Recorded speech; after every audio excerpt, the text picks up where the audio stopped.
and welcome once again to another edition of Coffee and Sports in the Morning. I'm your host for today, Mr. William D. Morgan. I have on one of the best co-hosts in podcasting history, my man Mo Better. Mo, what's up? Hey, what's good, Will? What's good, chat? Man, good to be here. Good to be here hosting this morning, man. Got a lot to talk about. First thing I want to get your opinion on real quick. Monday Night Raw. What did you think about the show? I thought it was entertaining. You know, sometimes Monday Night Raw can be very routine-like, but you know, as we're ramping up for WrestleMania, I thought really that's what it was about, building up the storylines and the matchups for WrestleMania. So I thought they did a good job. I do like when Brock came out. You know good and well Seth wasn't gonna do nothing because he hadn't been cleared to wrestle yet. Agreed. He wasn't gonna do nothing. But we do get Obafemi coming in there doing his thing.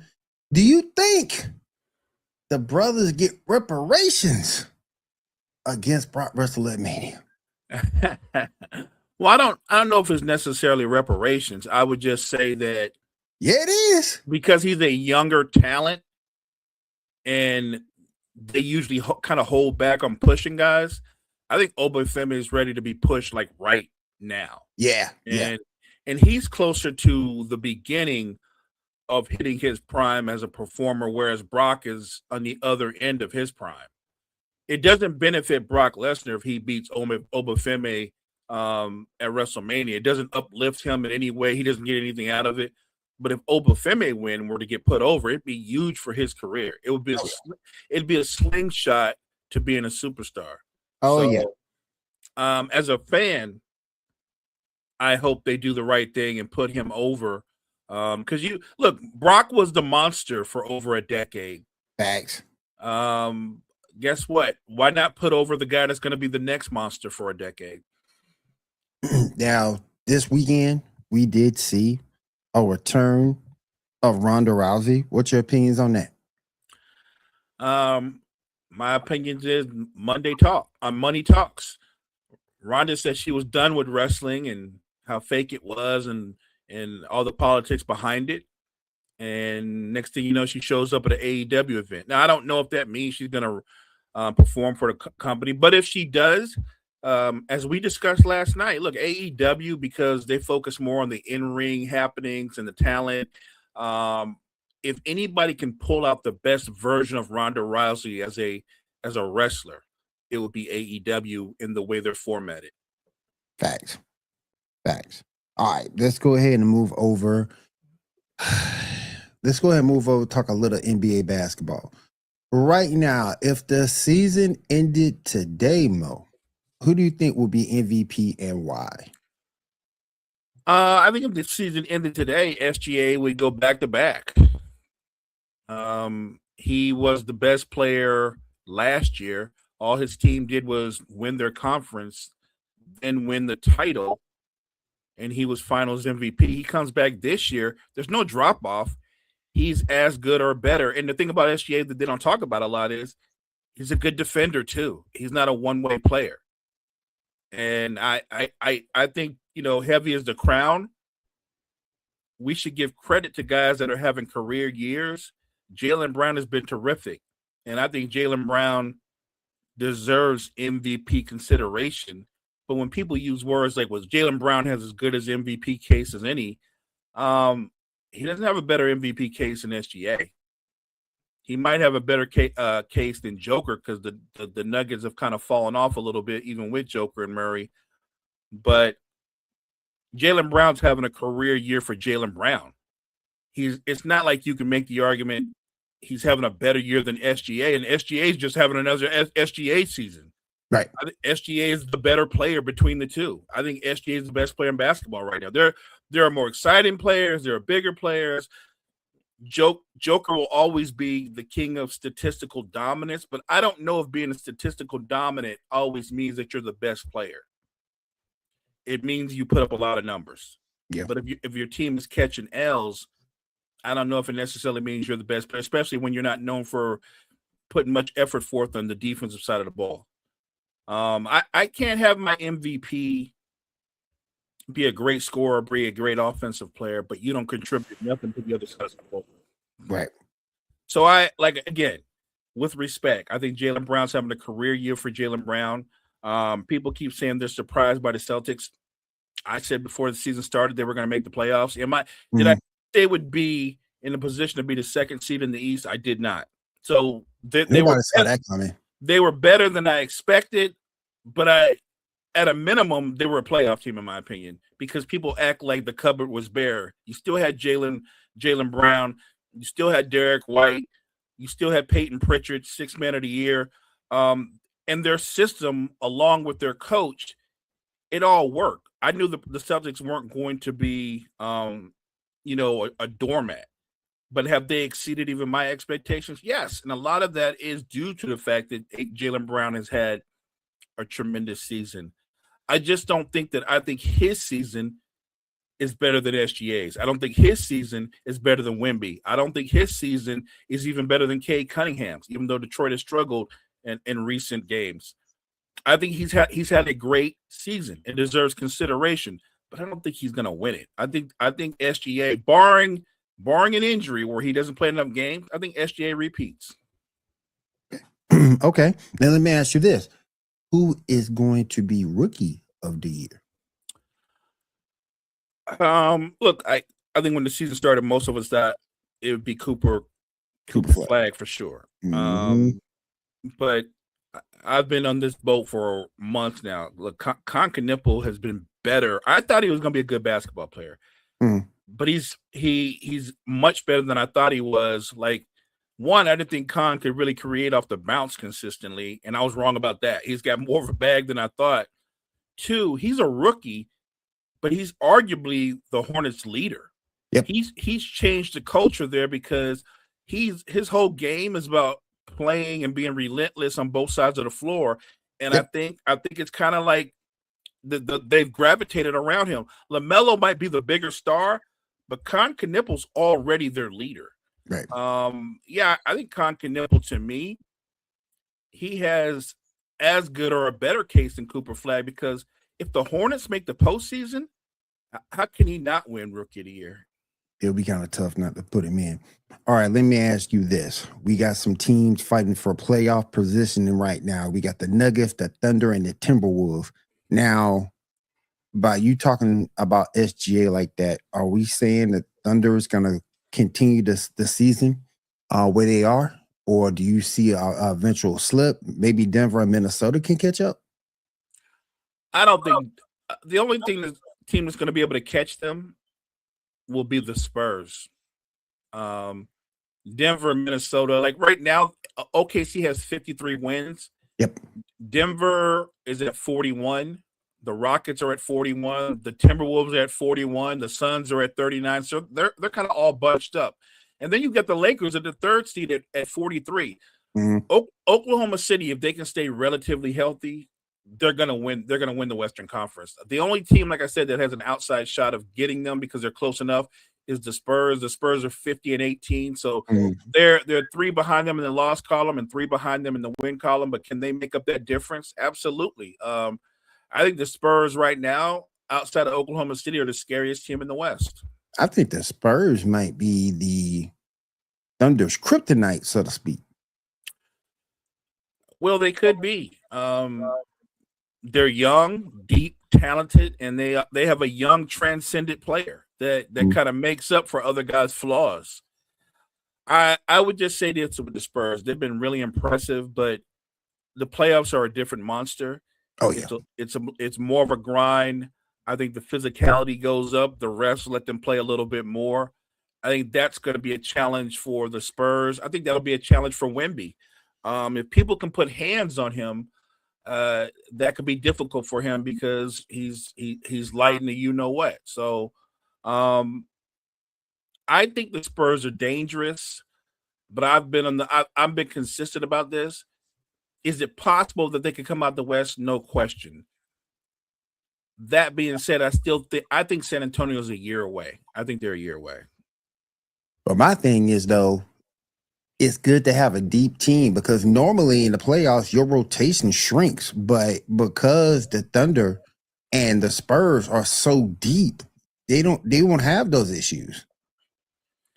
No, and I think depth is so critical, especially in the postseason where it's more of a grind, where other teams try to run a second defender at your primary or your secondary scorer. And so your depth, your bench players, uh, they got to be ready. I think the great thing about OKC is because SGA missed some time, Chet's missed some time, Jalen J Dub has been out. He's going to miss most of the season. Mm-hmm. Guys like Isaiah Joe have stepped up. Wiggins has stepped up. Cason Wallace has stepped up. You got the leadership of Alex Caruso. This team is a really good team, and people use the phrase "next man up" a lot. Yeah. But the Thunder really execute the next man up thing. All I'm saying is this: if they're fully whole, meaning Chet's back, Hartenstein's back, and J Dub is back, and they're all healthy, I'm not saying it's a lock they win the title, but I find it difficult to think anybody can beat them 4 times in a series. Let me ask you about this, and I'm going to talk about the 65 game rule. I know it's been a huge talking point. Does it hurt MVP or other award races? You know, initially I was a little annoyed because I thought they should change that rule. Because what if a guy plays 59 games, but he's been clearly the best player in the league? He's not going to be eligible for any of those awards. Right. And so there's a frustration level there. I get why Silver did it, and I don't even mind the 65 game rule. Mm-hmm. But I think you have to make some kind of amendments to that. If a guy has been the best player in the league, right, and he's played 59 or 62 games, you're really going to say that the next guy up, who's a great player probably, but isn't better than the guy that we've been watching for 62 games?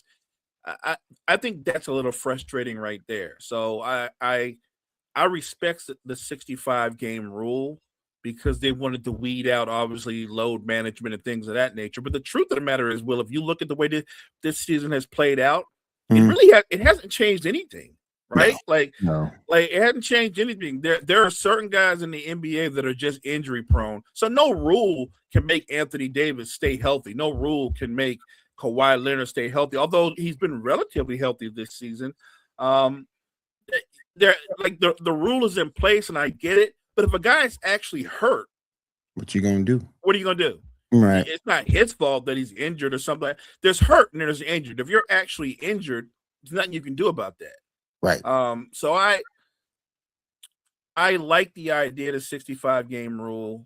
I just think that maybe there's a way they can amend that and be a little bit more flexible. What would you amend it to? I think I would take it like maybe a case by case basis. Say for instance, Joker plays 60 games.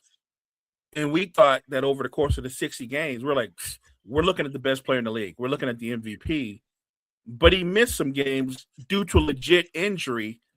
I don't think he should be penalized. There's a difference. If Joker missed 8 or 10 games because they just DMP'd him because they wanted to rest him, that's different. Right. That's different. But if he's legitimately hurt, or any player for that matter is legitimately injured and they play at least 60 games, I think you got to amend that and give them the same respect that you give anybody else that's an MVP caliber player. Carmike, what's up?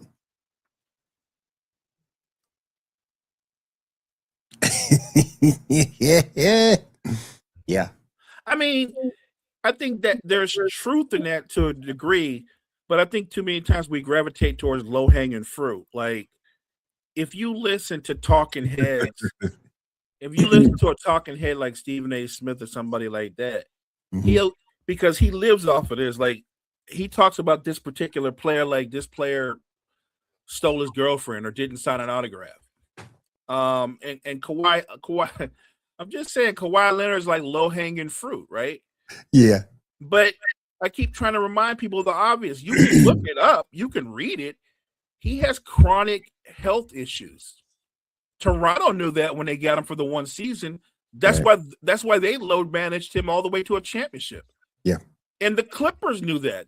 It's not like, well, he didn't pass the fit. They knew everything they knew about him, and they still wanted him, knowing that going forward, you don't know if Knowing he's his going to play issues. 60 games or 50 games or less. Knowing his issues, yeah. Right, knowing his issues. You brought him up, and want to have a quick conversation. Stephen A. Smith, do you still think he has the quote unquote? Because I know ESPN's paying him a lot of money. But do you feel that he's still the guy for? And I know I'm talking about NFL. I'm not going to talk because I know he's not an NFL guy. But do you still think he's that authority that people listens to about the NBA? So this is what he says religiously, right? That First Take has been number one in the ratings for like 20 years. Don't he always say that? We're number one in the ratings, right? Yep. So he has the biggest platform, the most watched, I guess, sports show on national television. That part is true. But I don't think he's anybody's go-to guy on the NBA. He doesn't know any more ball than you or I do. And that's not me just talking. That's just a factual statement. Like, Right. I'm not going to go off of what he says because what all he does is blather. He doesn't really give you actual facts. Right. So if you put somebody in front of a camera and they just blather with conviction, it doesn't mean what they're saying is right or true. It just means that he gets to talk the most and he talks the loudest. By the way, that applies to a lot of things in this country, but I'll digress. So true, so true, so true. Right. Look, it's amazing to me. This dude's got like ESPN, his show, his political show, and it just kills me that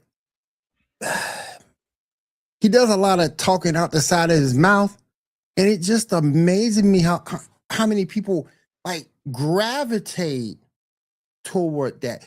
Just because you're the loudest doesn't mean you're the best. No, it doesn't. But I'll give him credit for where he was and where he is. You can say he's at the top of the food chain when it comes to doing what we're doing right now, right? Mm-hmm. And to his credit, he worked himself there. But I think when people talk basketball, they look to analysts. I think they do look towards guys like even a Windhorst. I think Kenny Smith is really good. If you really listen to the guys inside the NBA, I'm talking about the guys that actually break games down. There are more informed basketball analysts than Stephen A. Smith. I'm not saying he doesn't know anything about basketball, but he's definitely not. He's not the go-to guy when it comes to basketball. I think he's more of a. He knows a little bit about everything, but he's not really great at any one thing. Kind of like a jack of all trades, but master of none. Right. I think the only thing he's mastered is giving himself credit for everything. But other than that, he's just a guy. All right, let's jump back on the court real quick. What contender out there you feel is a pretender? Multiple teams if you want it to be. I mean, it's painful to say, but but honest. I think the Lakers are pretenders. Yeah. I watched them beat the Rockets last night in a kind of an ugly game. Went back and forth a little bit, but I thought the Rockets were a pretender from the gate. Yeah, you did. And I told people that. I said that. I was like, "Oh, they got Durant, and you're going to make an assumption, and y'all have to stop doing that." Yeah. They look at his numbers and go, "Look at his number. He's efficient." Yeah, he's going to get his numbers the same way LeBron is still getting numbers where he's at. But do they impact games the way they used to? They're neither one of them are in their prime. They're still playing at high levels. We can admit that. But Kevin Durant, if he's got to be the one to carry you to a title at 37, you're not winning a title. James Harden, I think he helps Cleveland. But if James Harden at 36 is going to help, you're not winning a title. These guys that are 35 and older, they're not leading you to the title. My problem with Cleveland, if Harden decides to be a true point guard and all intents and purposes, he needs it. If it doesn't fall on his shoulders during the playoffs, if it's more Donovan than it is Harden, I think they will have a chance in the East. But if it goes back to him being the main guy during the playoffs, judging by his history, I don't think that would be good for the Cavaliers. I don't disagree with that take at all. I think that James Harden in his right role, and I think that's what they're trying to veer towards. Yeah. It's still being Donovan's team. They want Evan Mobley to be the number 2 guy. If Harden is in the role of the point guard / third option, I think that's a perfect spot for him. And I agree with that. Look, if D Mitch and Evan Mobley do their jobs, then yes, Cleveland is very dangerous. If you're going from that standpoint, then I'm with you. I think Harden in a lesser role, if you will, that's a completely different dynamics, and that makes them a more dangerous team. My Lakers right now, LeBron is they got him in a different role where he's more like the third option. So they've played better. They're in the 3 seed.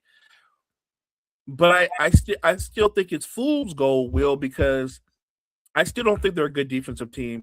I still don't think they have enough shooting. If they get a good matchup, can they win a first round series? Yeah. If they get to play Houston in the first round, we're winning that. We're winning that series. That's what we're playing the Rockets. We're winning that series, and I don't mean like in a 7-game back and forth war. I mean we're winning that series in like 5 games. You know what? I'm gonna do the Shannon Sharpe again. Lakers in 5. Lakers in 5. Lakers in 5. But yeah, I think that. It's not just in the East where we go matchups are going to decide the postseason. It's in the West too. Yes. Like if you're the OKC and you're the defending champions, even though I said fully healthy, I don't think they can lose. There is one team that even fully healthy is a problem for them, and it's San Antonio. Oh yeah, facts. And I'm saying that to say this. I'm sure they wouldn't mind if Denver took out San Antonio. You know what I mean? Like of course they want that to happen. And if the Nuggets are right, could they? Sure. Yeah. I think both conferences are wide open. It's okay to have Oklahoma City as the favorite if they're going into the postseason healthy because they're the defending champions. That makes sense. In the East, I think we've both enjoyed watching Detroit do what they've done this season.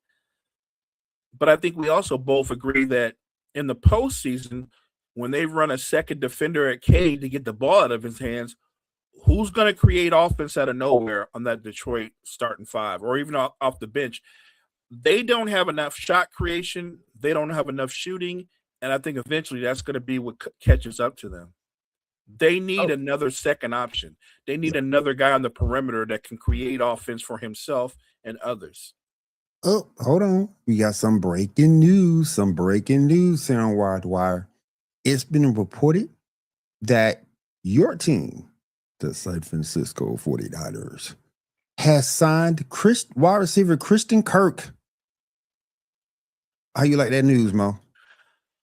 No, I like it a lot. I said when we get Mike Evans, you're going to still need to add to that receiver room. You're going to still need to add to that receiving core. Christian Kirk gives us another solid receiver who can. I think he works the middle really well. He's a chain mover, if you will. I think it just adds a little bit more depth. I like that move. I like it a lot. I was hoping though they would get another guy, a speed guy that could take the top off the defense. And I know people are saying, "What about Mike Evans?" And I'm like, this isn't prime Mike Evans. This is 32-year-old coming off injuries Mike Evans. Like, I think he's going to be productive. I don't think he's going to be Pro Bowl Mike Evans. Got a question here in the chat. My question is with the NBA expansion on the way.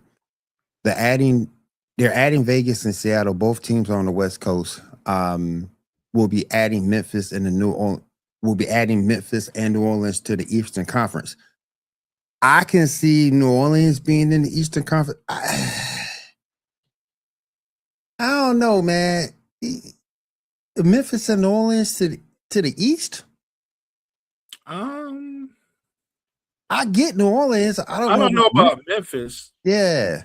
What about? I thought Minnesota would make better sense, right? Wouldn't it be Minnesota? I think Minnesota would make more sense. Keep Memphis in the West and move Minnesota to the East. Right. I think Minnesota makes sense. Yeah. Yeah. I mean, normally I'm like, don't be in a rush to expand, but Mhm. I'm excited that Seattle's a great sports town, Will. You know Oh yeah. this. Oh yeah. I was Bring, born there, Burn, Washington. Mhm. yeah, bring them Sonics back, man. Bring them jerseys. I love those jerseys. Bring the Sonics back. Vegas was built. Look, it's Vegas. They're built to have a pro team. So if you got the Raiders out there, then you get a pro team out there as well. I think that's great. Clay Bennett, you should have never left. Yeah, facts. Stupid. But yeah, I like the idea that I'm not sure about. I'm with you though. Why are you moving Memphis to the East? That doesn't make sense. Nah, I'm keeping them where they at. And you don't really need Memphis and the Wizards in the same conference, right? You got to kind of keep them bottom dweller teams like apart a little bit. You don't need to have too many in one conference. So Oh yeah. One thing is for sure though, at least you won't be losing games when you add two expansion teams. If anything, it might expand the season a little bit. Maybe. Let me ask you this, Will. Mm. Like Zion Williamson has been fairly healthy this season, right? Mm. And you might have the information in front of you. I don't know. I think he's 26. I don't say 26, 27, yeah. 26, 27. So he's still a young man. Do you view him, because here we are, we're in year 7 or 8 of the Zion experiment. Mm-hmm. I look at him differently from others. I'm like, okay, so if he's healthy, I think he can be part of helping you be a winning team. Right. But I think the idea that he's a franchise player, I think that bodes sell. I don't think he's a franchise player. I think a healthy Zion is in the hall of the very good. I don't think he's a franchise guy. You can't have a franchise guy always being looked at as someone who's an injury candidate. You just can't. You have to have somebody there to be that franchise guy looking for availability. And I think while he's in the hall of very good, I think his availability is always going to be an issue. It's always going to be a question. So that's going to be the one thing I think that keeps him out of that realm. But all of it very good and somebody you can add to make a championship team, of course, you can definitely do that. But in terms of him being the franchise guy, nah. Yeah, and that's really all I'm saying. This isn't me saying he can't play at a high level. He can't help you win. But he's a tweener, Will. Like he can score, but he can't shoot. Right. He's a good rebounder, but he's not a great rebounder. He's not a dominant rebounder. And if you're being nice, you would say he's an average defender. He's probably a below average defender. So I'm thinking of if he was your second option, he might be a pretty good team, a really good team. Yeah. And I think he could be an all-star player, not a superstar. I think he has superstar moments, right? Where you go to ESPN and you see the nightly highlights or whatever. But when you think of top 10 players, he's never been one of those. No one's ever mentioned Zion. Not even people in New Orleans were like, yeah, Zion's at least top 10. Like, no, he's not. No one's ever said that. I think you're right. I think he's very good. But this idea that he was going to be a transcendent player, that's done with. I got hate when he first got drafted because I said I think Ja Morant, talent-wise, would be Marco's ability would be a little bit better. I caught some hate for that, but I still feel that it will always be a very good player, someone you can add to, someone you can put, let's say, for example, a better point, a better defender around to make his team better. But in terms of him being a guy, no, that's not him. Let me see.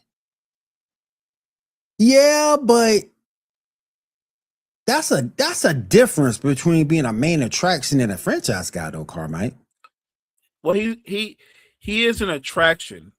He's not a franchise player. No. I see his other question too. Are you asking is Cooper Flag transcendent? Because I'm gonna say no. I think Cooper Flag is gonna be terrific, but transcendent. That's a different category. I don't think he's man. They use that word way too often in this era. They Yeah, want to make everybody transcendent. transcendent's a different category. I don't think so. Like when I think of transcendent, you're looking at everything they could be and what they are in the present. Right. Like Wemby looks like he's on the verge of being transcendent, right? Like because he's just different. A 7'5" guy, Will, that can put the ball on the deck and pull up or attack the ball. Never seen anything like that before. Yeah, I've seen multiple versions of Cooper Flag before. Like if Keith Van Horn played now, he'd be Cooper Flag. Oh yeah. I've seen variations of the Cooper Flag skill set. So I think Cooper Flag is going to have a great career. I think he'll be an all-star. I'm not going to make a leap and say he's going to be transcendent. I don't see transcendent. No. Now I will say this, going back to Zion for a quick second. You know who Zion kind of reminds me of? You remember a player by the name of Larry Johnson? Yes, Grandmama. Yeah, no doubt. I think they're very similar because I think coming out of college, Johnson was listed at 6'7", but in reality, he was like 6'5". Yeah. Zion's shorter than what he's lifted at, and they're both were explosive leapers, right? Obviously, Zion's more explosive, but I think they're very right. I think they're very similar. And Larry Johnson, prior to his back injury, was a perennial all-star. He was a really, really good player. But when we talked about the great forwards in history, we don't mention Larry Johnson because he was very, very good, not great. Yep. Those Charlotte teams get to the playoffs multiple times. Shout out to LJ. LJ, Lonzo Mourning, Muggsy Bogues. Those are fun teams. Fun teams for sure. But yeah, man. Right now, where we are in the NBA season, what would you give it? What grade would you give the season so far? Even though I'm an NBA addict, maybe a B. I think even with the 65 game rule in place, a lot of guys have missed times. A lot of guys have made business decisions. And sometimes the effort doesn't always seem to be there. And I'm not pointing a finger at any one player or whatever. That it can be stale at times. It can be. I know a lot of people were like, they wish that the referees would allow them to play a little bit more. And I'm not saying try to go back to the 90s or anything like that, but maybe just kind of try to weed out the ticky-tack fouls where there's barely any contact and the guy can go to the free throw line. Oh yeah. Right. And I'm not doing it. I'm not doing the low-hanging fruit. I'm not singling out SGA because I don't think SGA is the problem. I don't think SGA is doing nothing or anything different from what Luka does, what prime James Harden did, what Trae Young did, what DeMar DeRozan did for over 15 years. For whatever reason, they try to make SGA the poster child for foul baiting, but he doesn't even lead the NBA in free throw attempts. Yeah. So why are we attacking him and not the guys that are above him? All right. I got to give you some props, Mo. On your TikTok page, you often ask the question, how effective would this guy be if he played in today's game? I'm going to bring up a guy who I want to ask you about. White Chocolate, Jason Williams. How do you think he'll fare in today's game? Because the floor is spaced, I think he would be a good player. I don't think he would be a star. He wasn't a star before, so why'd I expect him to be any different? I think that he's unique in that people talk about him and you think that he went to like 6 or 7 All-Star games or he was an all NBA player. Right. And he wasn't any of those things. He wasn't one of the best point guards of his era. He's more well known than some of the best point guards of his era, but that's amazing what a highlight reel can do for you. His highlight, right?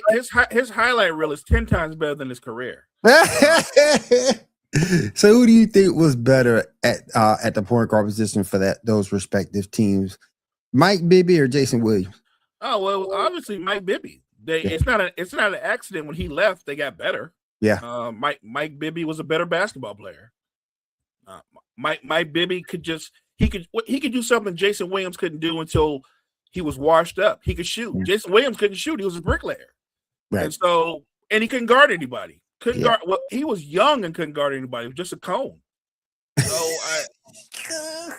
he was just vastly overrated. Like to me, if you trade Jason Williams out for the dude from N1, the professor, I think the professor's better. Wow. I think the professor's an upgrade because he can actually shoot. Wow. Well, look, go back to the 90s. Go back to the 90s. Mm. Who's Jason Williams better than? Is he better than Terrell Brandon? We can play King of the Mountain. Is he better than Terrell Brandon? No. Skill wise, no. Is he better than Mark Price? No. No. Better than Nick Van Exel? No. Hell no. I mean, who was he better than? Yeah. What point guard that was actually a really good point guard or a talented point guard that you looked at and said he's better than Steve Francis? No. Like he just wasn't that good. He wasn't even better than Mike Bibby. But Mike Bibby's not legendary, and people don't talk about Mike Bibby. And Mike Bibby doesn't have a really cool nickname. He's just a better player, though. We got a question in the chat. Oh, how would Pager fit in today's game? Rest in peace, Pager. What would he do in today's game? Pager would be an all-NBA player in today's game. No, there's no doubt in my mind. In today's game, with the spacing and the way the game is called, I think Pager's averaging between 25 and 28 points a night. Like, here's the crazy part. Joker, five of the best. You have the top 5 players in the NBA. Will 2 guys that are in the top 5 are less athletic than you and me. True. You know what I mean? So when they try to make the argument, this era so athletic versus the 90s, like, I don't want to hear about athleticism when two of your guys are less athletic than Larry Bird and nobody can guard them. Right. Peja is actually much more athletic than either one of them. Yeah. I'm not saying he would be better, but I think that if he came up in this era with the way the floor is spaced and the freedom that he would have, he'd be an all-NBA player for 10 years or more. I'm going to ask you one more question about that, and we'll move on to some football. How would Dennis Rodman fare? That one's complicated because with Rodman, you're going to get the elite defense. He's still going to be a terrific rebounder, but they can expose his weaknesses more in today's era, right? Like, he can't get away with just coming down and crashing the boards. They're going to recognize that he can't shoot, and everybody's going to double off of him, right? You know what I mean? And they don't let you sit in the paint all day, like to wrestle for rebounding position. So I think he would be an effective role player, but I don't think he would be what he was in the 90s. Right. All right, let's move over to some NFL football. Justin Fields looks like he's going to the Kansas City Chiefs. I like the move because you're over there with Andy Reid. Do you think Andy Reid can make him a better football player? Yeah, I think Andy Reid is somewhat of a quarterback whisperer. I think he can make him better, but I guess the question I thought you were going to ask is, like, can Andy Reid turn him into a starting quarterback? I don't even know if Andy Reid knows the answer to that.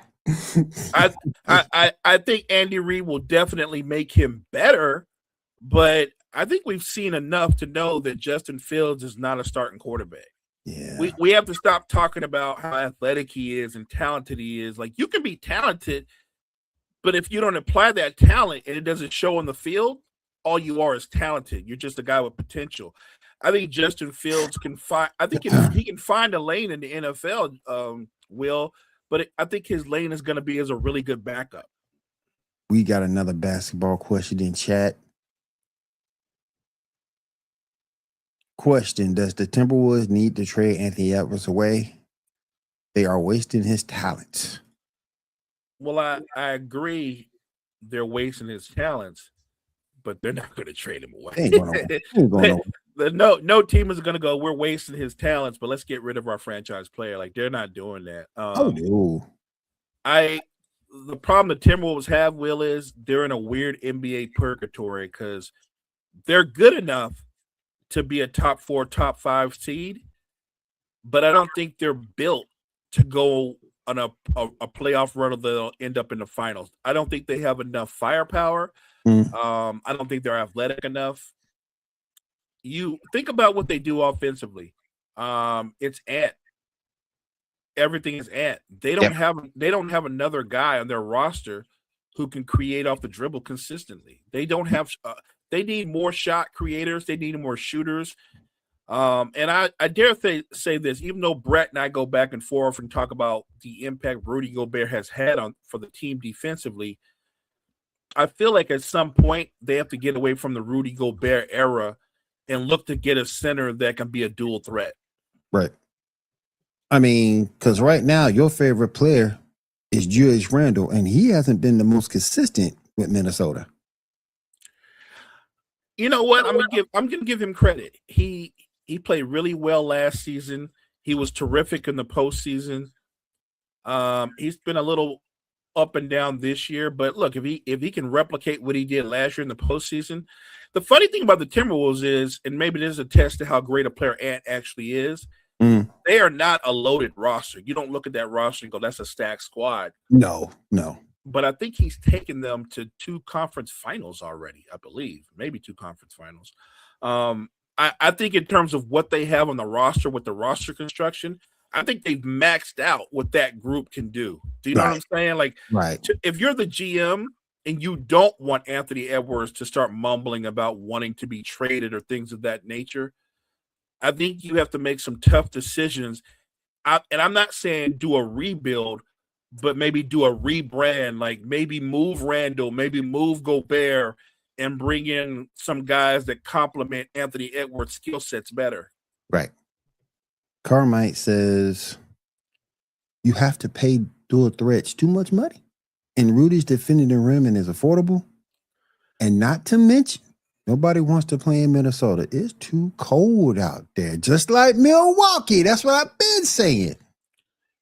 Well, I mean, I don't disagree with that statement, but, you know, Philly's a big city. Nobody wants to play there either. Don't let Genie you say that. Well, I don't know about football, but in basketball, star players in the NBA don't go, I want to go to Philly. Like the only guy that's ever said that in recent memory is Paul George, and he only said it because nobody else was asking for his services. So he lied and said he wanted to come to Philly, but everybody knows he didn't want to come to Philly. Oh, man. Look, I get it. Minnesota's cold. That's fair. And when I say dual threat, I'm not saying you go out and you have to get a guy like Joker or Embiid. I'm talking about a center that's a little bit more balanced on both sides of the floor. You don't have to, like, I'll give you an example.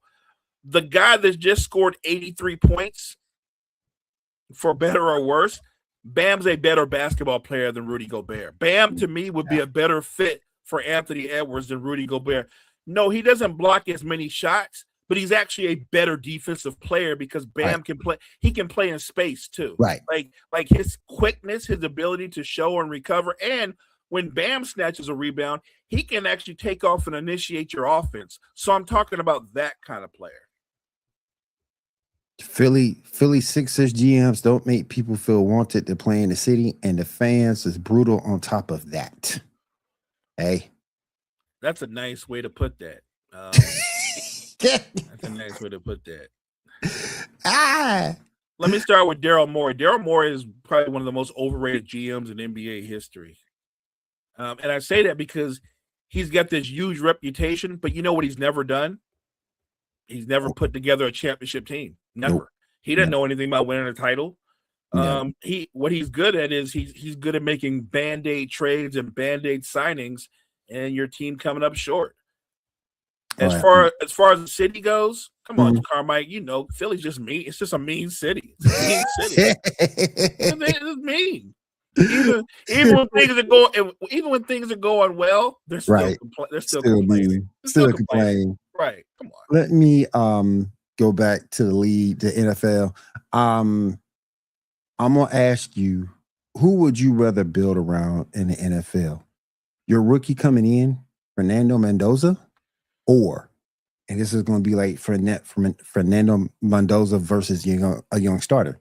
So, would you rather build around Fernando Mendoza or Brock Purdy?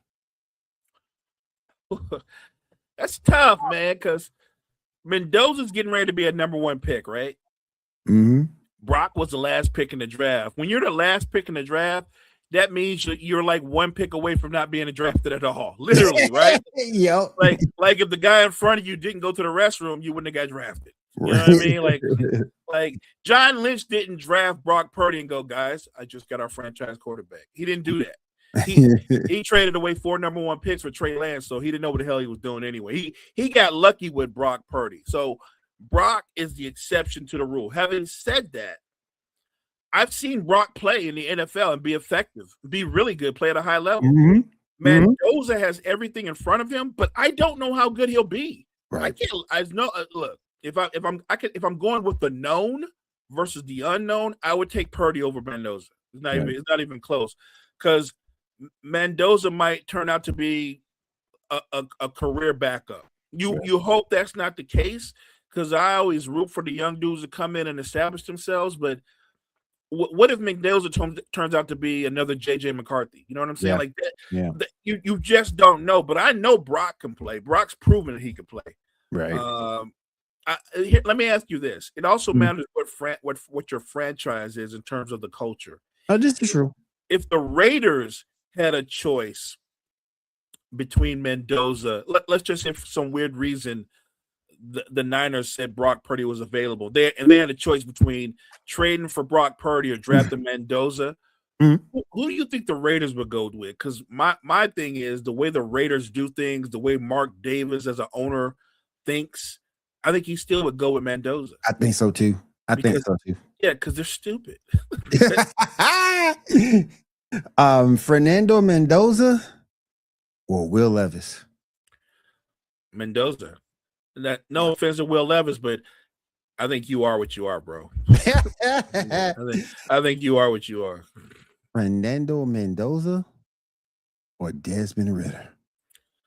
Oh, Mendoza. Like some of these guys you're naming, they are locked in as journeyman backups. By the way, if you have a long career in the NFL as a backup quarterback, that's still a really good career. It just isn't a star. But yeah. Right.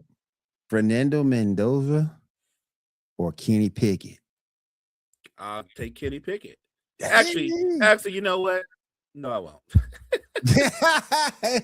No, I won't. I'll take Mendoza. All right. Fernando Mendoza or Sam Howell?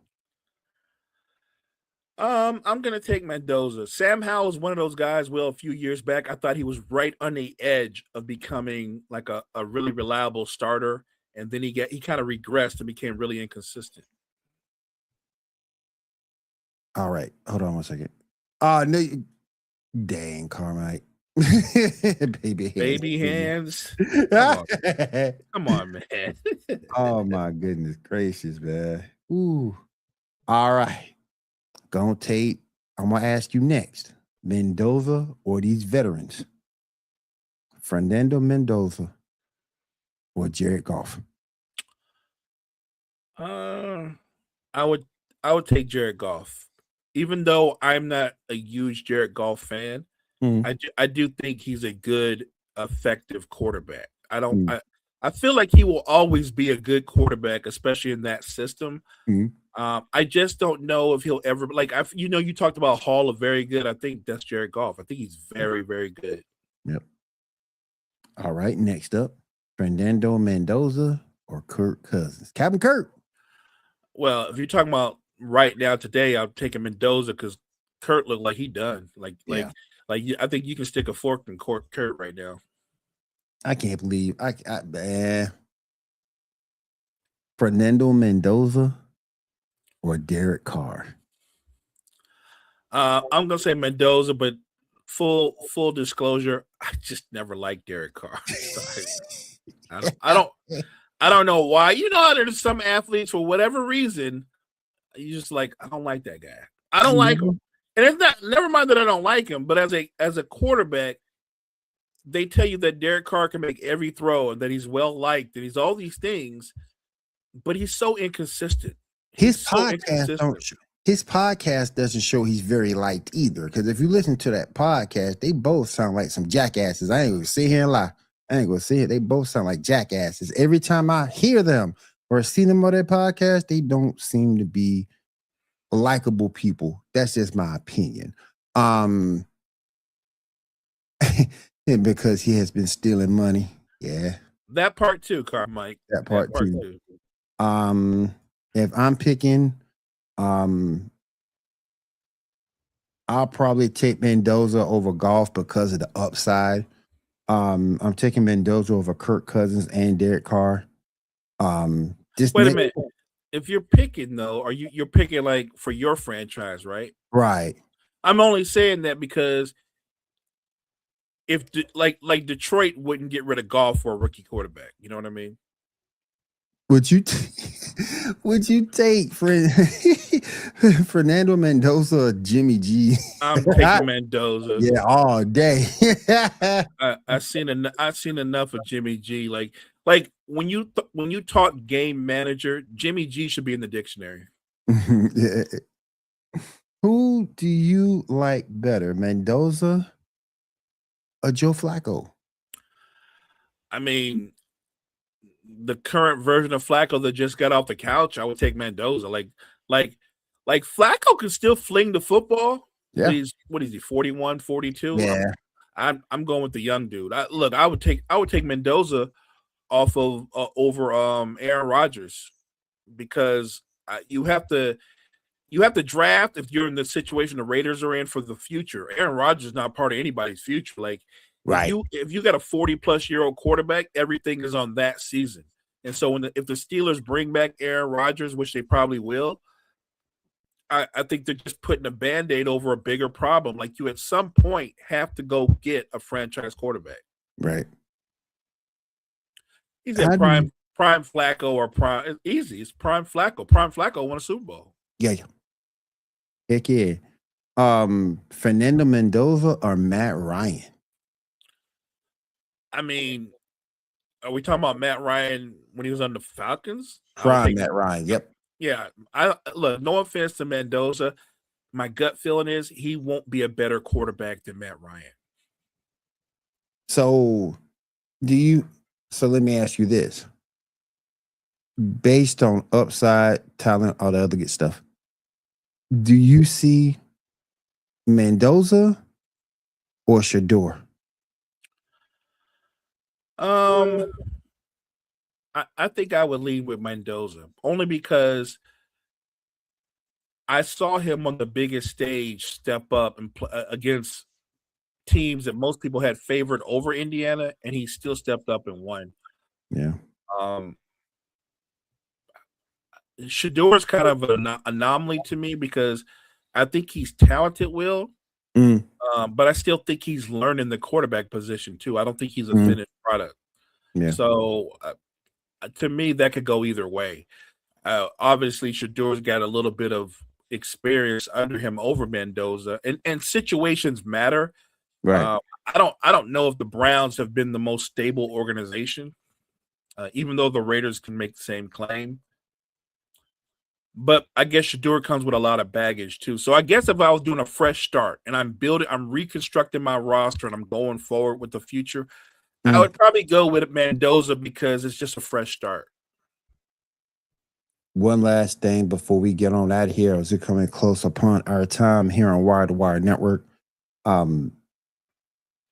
Should the Eagles consider trading AJ Brown? I think they want to, but I think they also know if they were to trade him now, I think they said it's something like is it a $43 million dead cap? It's something. It's like a huge cap hit. So I think they have to wait till, and the chat can correct me, but I think they have to wait either till April or May to where they can trade him, and the cap hit isn't nearly that big. But you are talking about a number one wide receiver, and I like Smitty a lot. Yeah. I don't think Smitty's a number one wide receiver.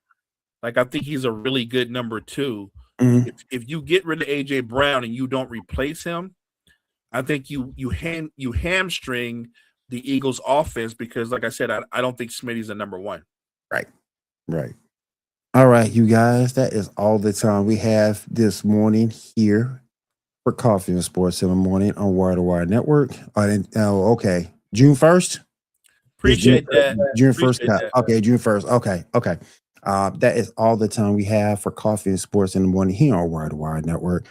Mo, go ahead and take us out. Thank you guys so much for joining us this morning. Hey guys, make sure you check out all the great content we have at Wire to Wire Network. Wire to Wire Network, we appreciate you. See you guys tomorrow here on Wire to Wire Network for Coffee and Sports in the Morning. Have a good day, everybody. Take care.